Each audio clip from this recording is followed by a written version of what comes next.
Kush News, the newscast of the African diaspora. I'm your anchor, Ochanda, daily bringing you the top stories from Africa and the Caribbean. Let's take a look at today's news on Monday, October 16th, 2023.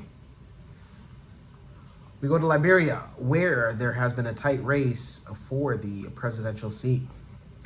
The race for Liberian presidency has reached a nail-biting point as incumbent President George Weah and his arch-rival, former Vice President Joseph Boakai, continue to battle neck and neck for the top political seat in the country.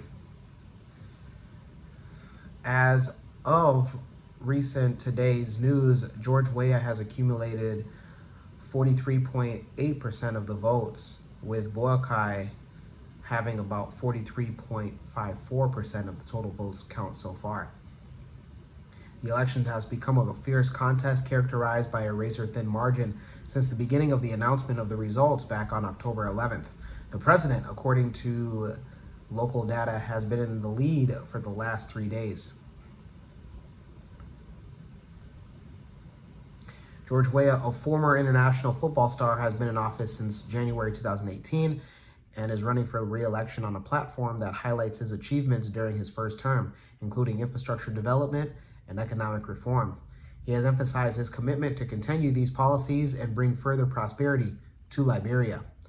On the other hand, his arch-rival Joseph Boakai, who has served as vice president under former President Ellen Johnson Sirleaf, is presenting himself as an experienced statesman capable of addressing the nation's needs in a different way.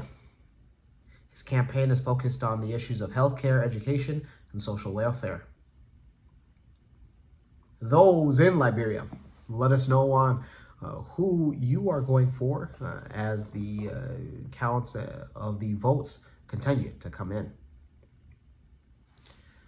Let's go to Southern Africa in Mozambique, where a political party has called for nationwide protests. Renamo's political commission has called for demonstrations in all 65 municipalities on Tuesday. The commission met yesterday in an extraordinary session and concluded that there was mega fraud in the recent elections that it had won.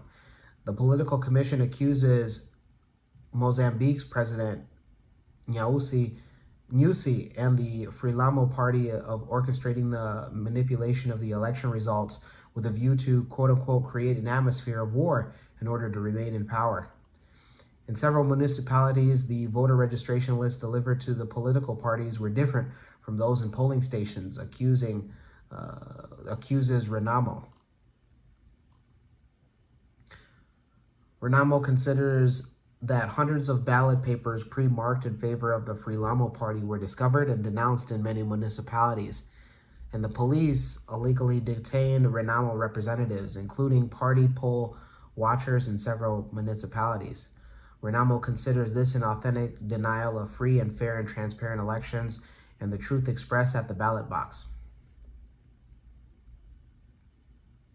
Renamo's demonstrations set for tomorrow is on the anniversary of the death of its founder, Andre Matshidiso. Those in Mozambique, let us know if you will be participating in the demonstration set for tomorrow. Let us know.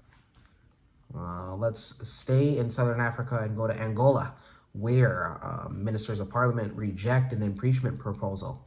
The country's leading opposition party walked out of an extraordinary parliament session called to discuss a possible impeachment against President of Angola, João Lourenço, heightening political turmoil in the country. Lawmakers met in the capital, Luanda, and to decide whether to set up a parliament commission to examine a motion to remove João Lourenço from office presented by the National Union for the Total Independence of Angola, known as UNITA, a former rebel group turned political movement that had also participated in a disputed election last year.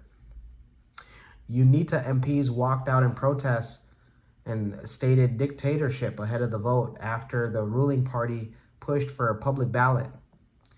The proposal was then rejected with 123 votes against 1 abstention.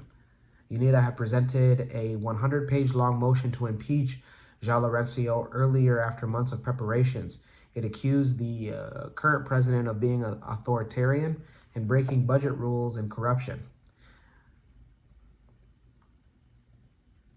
This also comes a week after more than 130 protesters were detained by police for taking part in a separatist march. Police said that the protests turned violent, leading into multiple arrests. The separatists argued that the Lunda Chokwe Kingdom was never a Portuguese colony, and it's not therefore bound by the Alvor Treaty, which granted the country of Angola independence from Portugal back in 1975. The Angolan government has in the past dismissed the separatist claims and have always insisted on the unity of Angola all throughout. Those in Angola, let us know on your thoughts about a political party looking for impeachment of the president. When we come back, we'll have today's African proverb of the day. Don't go anywhere. What's going on? I'm MC Cadero, and I'm here at a graduation party. Double graduation party that I was booked for. That's right, you can also book me with 15 years experience. It's www.mccadero.com. See you soon. Welcome back. Let's take a look at today's African proverb of the day. And it comes to us from Madagascar. What's going on, Madagascar? A little island. Well, I mean, it's a big island, but you know what I mean. Because another day. And it reads, rooster's tail feathers, pretty but always behind. Once again, rooster's tail feathers, pretty but always behind. Malagasy proverb. It's like some of your guys' cars. There's certain cars here in the Western world, whether it's you guys know some of these cars, and they look good. They look good, but in the long run, they don't last. They usually don't have more than like a 7-year span of good motor. So get rid of them. Get rid of them. Stick with cars that are long lasting. You guys do your research. I'm sure you guys will figure out the names of those cars. Let me know your interpretation of today's African proverb of the day, as well as your thoughts, views, questions, comments, and concerns on the top stories. Don't forget to hit that like button. Make it your best friend. For Kush News on Kush Convos TV, I'm Ochanda. We'll see you soon.